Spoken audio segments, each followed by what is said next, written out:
Bismillah, Assalamualaikum warahmatullahi wabarakatuh.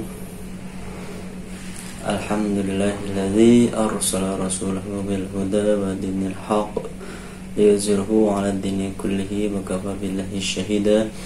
Asyhadu an la ilaha illallah wahdahu la syarika lah wa asyhadu anna Muhammadan abduhu wa rasuluh la nabiyya la rasula ba'da.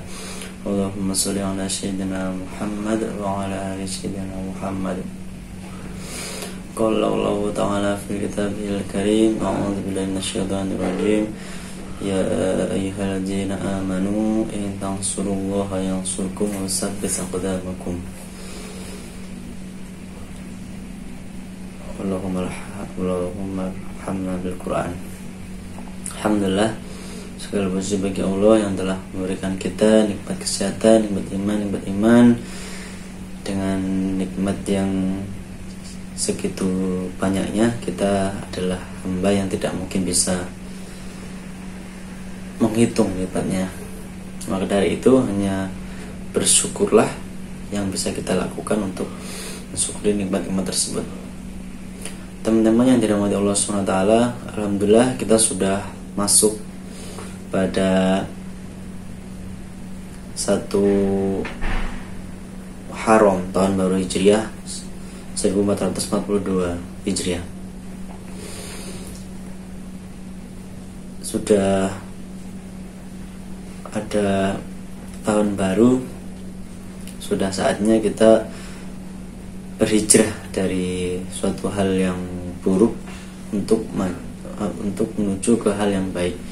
Hijrah dari tempat yang buruk menuju tempat yang baik. Teman-teman yang dirahmati Allah SWT, hijrah ini ada kisah tersendiri ya, ditetapkannya penanggalan Hijriah, terus kisah di balik hijrah ini. Jadi dulu sahabat tuh ada beberapa hal yang menjadi landasan untuk ditetapkannya tahun Hijriah. Ada yang menetapkan ketika Rasulullah lahir itu ditetapkan tahun Hijriah. Ada juga yang mengatakan ketika Rasul Isra Mi'raj itu ditetapkan tahun Hijriah. Ada juga ketika Rasulullah hijrah ke Madinah.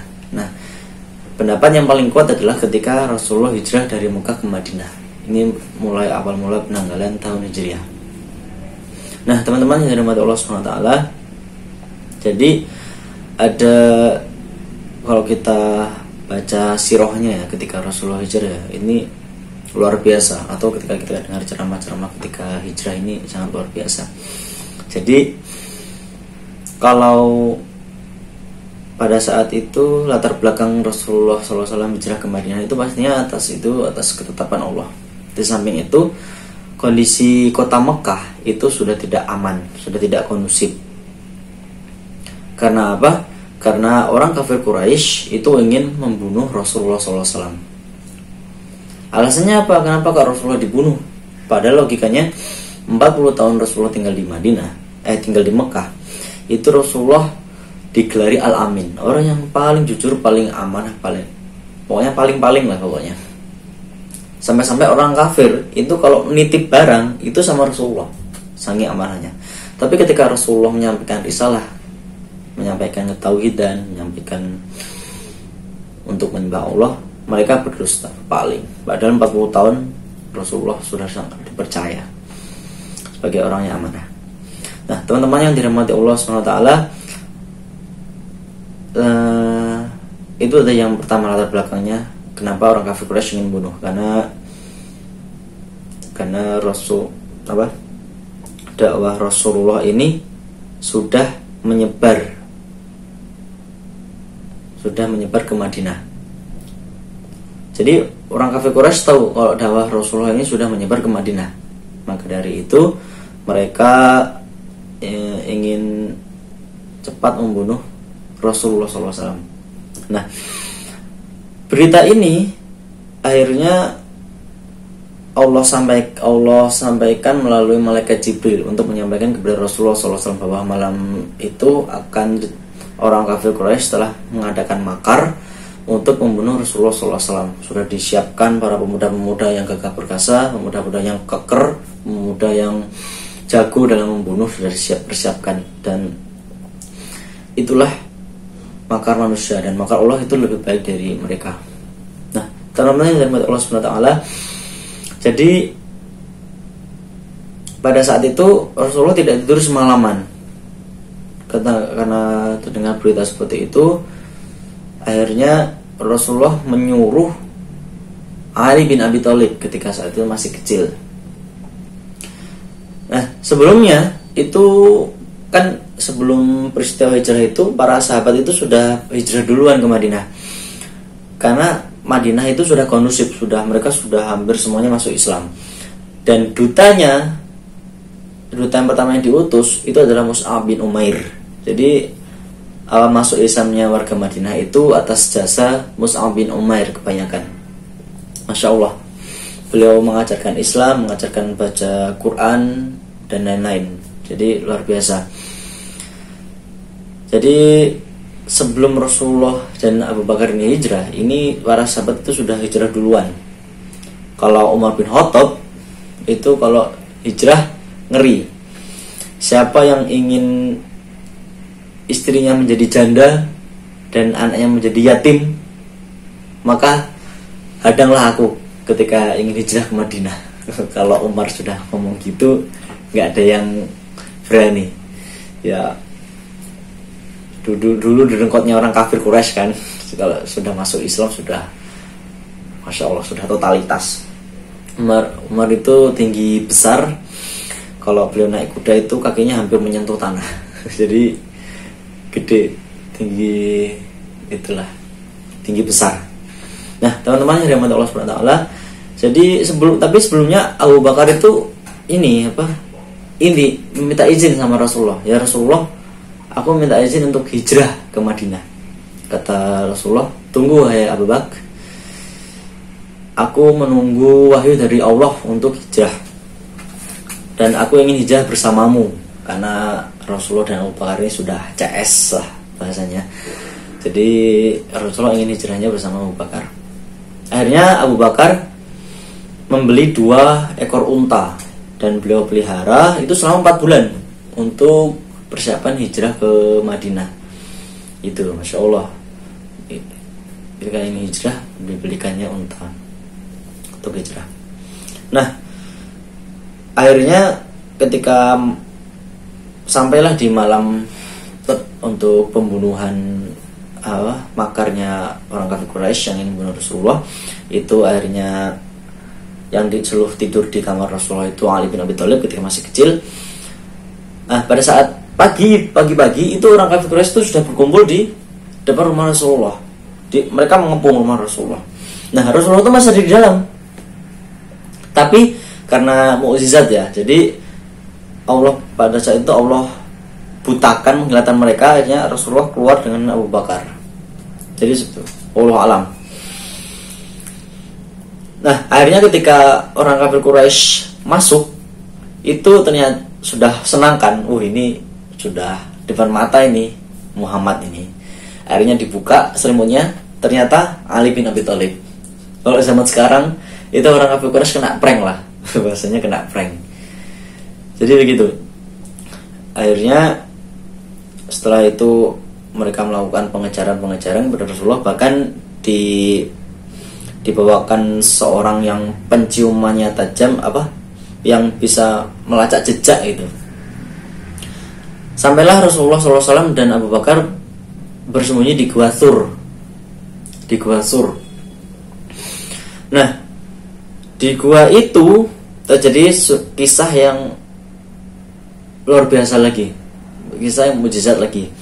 Jadi pada saat itu Abu Bakar membersihkan gua dan ternyata beliau digigit ular.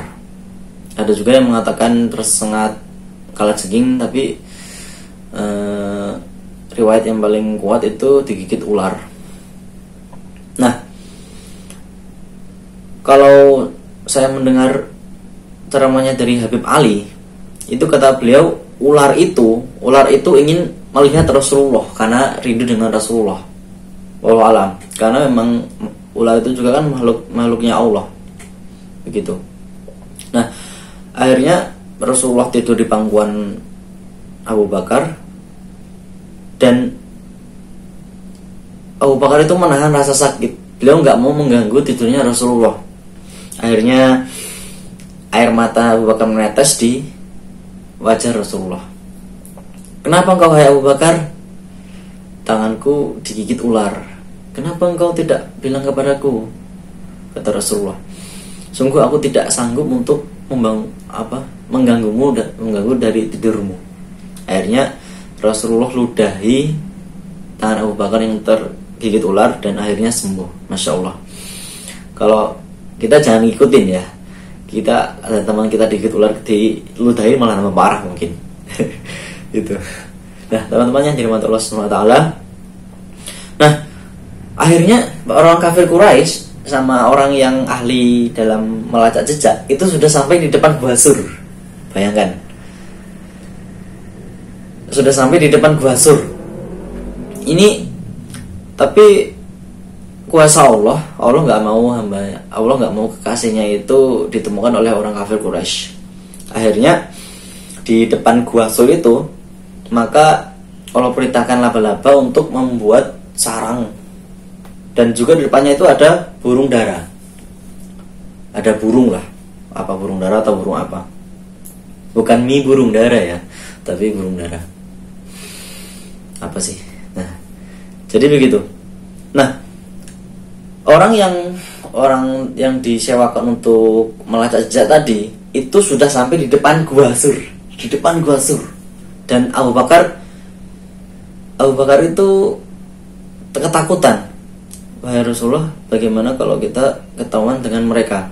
Kata Rasulullah, la tazan, innallaha ma'ana. Jadi Masya Allah, janganlah kau bersedih wahai Abu Bakar, sungguhnya Allah bersama dengan kita. Jadi begitu. Dan orang yang melacak jejak tadi itu mengatakan kepada para kepala kafir Quraisy, mengatakan tidak mungkin Muhammad dan Abu Bakar masuk di dalam gua ini, karena di luar sarang itu terdapat sarang laba, di pintu gua itu terdapat sarang laba-laba dan juga burung. Kalau mereka masuk, pasti sarang laba-laba itu akan rusak dan burung itu akan pergi. Jadi begitu. Akhirnya melanjutkan perjalanan lagi orang kafir Quraisy. Nah, terdapat kisah heroik ya di sini. Jadi anaknya Abu Bakar ini, Asma binti Abu Bakar, itu sedang hamil besar. Itu yang memberi bekal Rasulullah dan Muhammad ketika berada di Gua Sur. Jadi Gua Sur itu naik tinggi. Itu Asma binti Abu Bakar itu hamil besar dan naik di Gua Sur yang tinggi untuk memberikan bekal. Ini Masya Allah, kalau bukan karena keimanan yang tinggi, mustahil Asma ini mau untuk mengantarkan bekal. Tapi karena sudah dididik sedemikian rupa oleh Abu Bakar, jadi Masya Allah, akhlak dan keimanannya yang luar biasa. Karena kalau zaman dahulu itu kalau mau menikahi seorang wanita itu melihat ayahnya. Kalau zaman sekarang belum tentu bisa. Jadi begitu, teman-teman yang dirahmati Allah SWT. Nah, akhirnya beliau melanjutkan perjalanan sampailah di Kuba. Beliau mendirikan masjid pertama itu Masjid Kuba. Jadi kalau Masjid Nabawi itu ketika sampai di Madinah beliau mendirikannya. Nah, akhirnya karena pada saat itu masyarakat Madinah ya, pada saat itu Yasrib, kota Yasrib Masian. Kota Yasrib itu sudah dikondisikan oleh Mus'ab bin Umair dan sudah hampir semua masuk Islam. Itu mereka sudah menunggu di depan kota, di perbatasan, sudah menunggu kedatangan Rasulullah. Ada yang juga naik pohon kurma untuk melihat Rasulullah itu. Jadi Masya Allah, mereka itu sungguh sangat merindukan Rasulullah SAW. Dan akhirnya ketika Rasulullah kelihatan sama Abu Bakar, itu mereka sudah bersiap-siap untuk menyambut Rasulullah. Dan ketika Rasul sudah sampai di kota Yasrib, itu beliau disambut dengan rebana. Jadi sholawat. Tala'al badru alaina min saniyatil wada' wajaba syukru alaina mad'a lillahi da'. Nah, kalau teman-teman lihat filmnya ya, film The Messenger, itu bercerita ketika Rasulullah, tapi nggak full ya, hanya sebagian kisah. Itu ada rebana itu yang menyambut dengan Tola'al Badru, selawat itu. Makanya kalau misalnya teman-teman pernah ikut selawat ya, itu kalau menyambut para habaib itu kan cucu Rasulullah yang masih keturunan Rasulullah, itu mereka juga melantunkan selawat itu, Tola'al Badru alaina, seterusnya.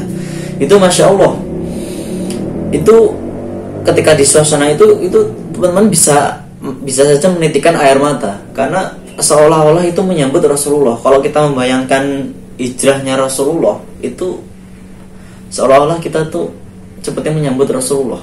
Masya Allah. Makanya kadang bisa sampai menitikkan air mata kalau bisa menyambut habaib itu, karena wajahnya itu sangat indah sekali. Ya mungkin nggak jauh lah Rasulullah seperti itu indahnya. Tuh. Jadi itu Masya Allah. Nah, jadi ada 3 hal. Jadi setelah Rasulullah sampai, lalu Rasulullah, ada 3 hal yang dilakukan Rasulullah ketika hijrah. Yang pertama itu membangun masjid. Yang kedua menyatukan, mempersaudarakan suku-suku dan juga para sahabat. Ketiga membuat perjanjian yang disebut Piagam Madinah. Nah, membangun masjid ini kisahnya adalah untanya Rasulullah itu disuruh untuk berjalan. Jadi kalau untanya itu duduk, berarti disitu bangun masjid. Jadi begitu. Dan Masya Allah ya, walaupun beliau Rasul ya, tapi beliau tetap ikut andil dalam membangun masjid. Beliau membawakan batu, beliau ini. Jadi nggak mentang-mentang Rasul terus mandor, woi, ini bawain batu, Abu Bakar, Umar, nggak gitu. Rasulullah nggak gitu. Bahkan dalam suatu perjalanan, ini di kisah lain, Rasulullah, para sahabat juga pernah dalam suatu safar ya, itu ingin memanggang sapi, memanggang domba ya kalau nggak salah. Itu para sahabat tuh ada yang mencari mencari bahan bakarnya, mencari ininya, bumbunya dan lain. Rasulullah tuh mengatakan, kalau begitu saya menjadi kayu bakarnya, kata Rasulullah. Kata sahabat, jangan Rasulullah, mendingan kami aja yang mencari. Kata Rasulullah, sungguh Allah tidak suka kalau hambanya yang diperlakukan istimewa berlebihan. Jadi begitu, Masya Allah. Sungguh figur telatnya baik. Nah, akhirnya beliau membangun masjid itu tadi. Yang pertama membangun Masjid Nabawi. Itu mengapa kok masjid? Karena masjid itu bukan hanya tempat untuk ibadah, tapi juga tempat pendidikan, tempat musyawarah, tempat menyusun strategi perang. Jadi Masya Allah, kalau dulu markasnya di masjid itu lah. Jadi teman-teman yang dirahmati Allah SWT. Nah, itu yang pertama tadi, membangun masjid. Yang kedua itu tadi mempersaudarakan antara kaum. Nah, kaum Muhajirin dan juga kaum Ansor. Kaum Ansor itu kaum Madinah, kaum Muhajirin itu dari Mekah. Itu beliau persaudarakan antara si fulan dan si fulan. Ada juga Abdurrahman bin Auf, dan juga Abdurrahman bin Auf itu dengan siapa ya? Saya lupa. Kata orang Ansor itu kepada Abdurrahman bin Auf, wahai Abdurrahman, engkau adalah orang yang kaya di Mekah, dan sekarang engkau menjadi orang miskin karena hijrah. Maka dari itu kalau engkau mau, ambillah setengah dari hartaku. Masya Allah ya, luar biasa. Beliau juga orang kaya, yang orang Ansor itu. Nanti kalau teman-teman ingat namanya, tulis saja di komentar ya. Dan yang lebih luar biasanya lagi, orang Ansor ini juga ngomong ke Abu Bakar, ke Abdurrahman bin Auf gini, jika engkau ingin istri, maka pilihlah di antara istriku yang kau sukai, maka akan aku ceraikan. Masya Allah, istrinya itu ada 3 Pak ya. Jadi kalau Abdurrahman pengen istrinya itu akan diceraikan. Jadi Masya Allah, itsarnya ini luar biasa loh. Kalau kayak kita nih nggak ada apa-apanya. Kita kadang duit 10.000 aja, mana utangmu, padahal kalau diikhlaskan lebih baik. Begitu kata Abdurrahman bin Auf. Terima kasih wahai saudaraku, aku tidak membutuhkan itu. Sekarang tunjukkanlah aku pasar. Gitu. Jadi Abdurrahman bin Auf itu kan otaknya bisnis ya. Jadi yang tunjukkan pertama itu pasar di sana. Bisnis sandal lah. Kalau beliau itu pernah keuntungan dagangan itu apa ya, berapa, 1 peti emas. Keuntungan dagangan bisnis 1 peti emas, beliau sedekahkan semuanya 1 peti emas itu. Keesokan harinya beliau untungnya itu 2 peti emas, padahal jualannya sama. Ini gak masuk akal ini. Ini kalau pakai ilmu logika manusia itu gak masuk akal, tapi kalau pakai logikanya Allah ini masuk akal banget itu. Di 2 peti itu disedekahkan lagi semuanya, 4, besoknya 4 peti emas. Jadi 2 kali lipat naiknya, Masya Allah. Jadi luar biasa Abdurrahman bin Auf ini. Jadi begitu. Jadi yang pertama tadi membangun masjid, yang kedua mempersaudarakan suku-suku dan juga sahabat. Nah, ada juga selain Muhajirin dan Ansor itu beliau juga mempersaudarakan suku Aus dan Hajraj. Nah, suku Aus dan Hajraj ini dari dulu itu kerjaannya perang terus, karena mereka egois, ingin menunjukkan siapa yang paling kuat, siapa yang paling handal, siapa yang paling kuat, siapa yang paling perkasa gitu. Perang terus, gelut terus lah bahasanya gitu. Hanya Rasulullah persaudarakan mereka. Jadi Masya Allah, gimana coba mempersaudarakan suku yang sudah perang bertahun-tahun? Pasti kalau bukan orang yang luar biasa pasti ya susah gitu. Jadi inilah kehebatan dari Rasulullah SAW. Nah itu, mempersaudarakan suku. Dan yang ketiga adalah membuat perjanjian yang disebut Piagam Madinah. Isinya itu banyak sekali. Piagam Madinah itu kalau saya lihat di Republika ya, itu Republika itu website di bawah asuhan dari Ustadz Dr. Oni Sahroni, salah satu anggota Dewan Syariah Indonesia. Itu ada sekitar 40-an apa ya Piagam Madinah. Jadi wallahu alam atau 13 atau 40-an. Jadi begitu, isinya banyak sekali. Dan itu luar biasa, Masya Allah. Nah begitu. Jadi teman-teman yang dirahmati Allah SWT, ini sudah awal tahun Hijriah, sudah apa ya? Sudah saatnya kita hijrah dari kejahilian menuju dinul Islam yang terang benderang. Jadi kalau misalnya dulu kita nggak sholat 5 waktunya masih bolong-bolong, sekarang coba kita perbaiki sholat 5 waktu. Kalau dulu kita sholat sudah 5 waktu tapi belum di masjid, coba kita sholat di masjid bagi yang laki-laki. Kita belajar pelan-pelan untuk memperbaiki diri. Semakin tahun kita menjadi semakin baik, menjadi lebih bermanfaat bagi orang lain. Jadi begitu. Kalau tadinya kita nggak pernah baca Quran, sekarang coba kita baca Quran. Kita perbaiki diri. Karena dunia itu adalah tempat mampir minum lah bahasanya gitu. Sebentar sekali dunia itu, hanya tempat mampir. Karena tempat yang lebih utama itu adalah akhirat. Jadi begitu. Mari kita senantiasa perbaiki diri.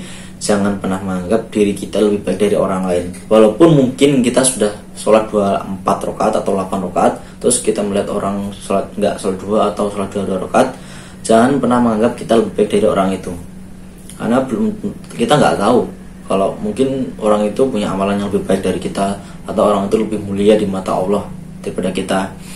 Jadi begitu. Wallahu a'lam, itu yang bisa saya sampaikan. Jika ada salah kata atau salah dalam perkataan, salah dalam menceritakan tersebut, saya mohon maaf pada Allah, saya mohon ampun, karena kebenaran itu datangnya dari Allah dan kesalahan itu datangnya dari saya sendiri. Wassalamualaikum warahmatullahi wabarakatuh.